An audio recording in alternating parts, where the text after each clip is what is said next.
সহবাসের পরে গোসল না করে সাংসারিক কাজকর্ম করা যাবে কি? দাড়ি শেভ করা ব্যক্তির পিছনে নামাজ পড়া যাবে কি?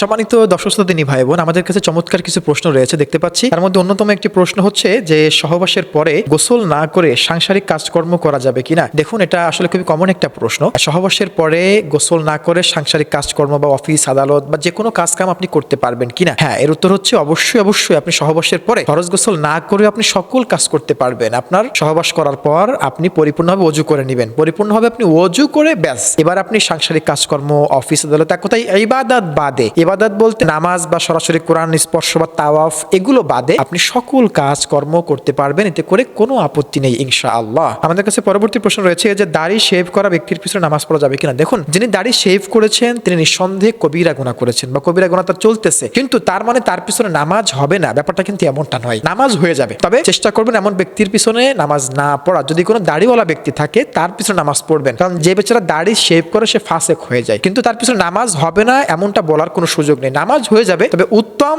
দাড়ি যুক্ত বা যার মুখে দাড়ি আছে এমন ব্যক্তির পিছনে নামাজ পড়া। একান্ত যদি কেউ না থাকে, সব দিক দিয়ে যোগ্য, শুধুমাত্র দাড়ি নেই, শেভ করে সে বেচারা, তারপরও তার পিছনে নামাজ হয়ে যাবে, কোনো আপত্তি নেই ইনশাআল্লাহ।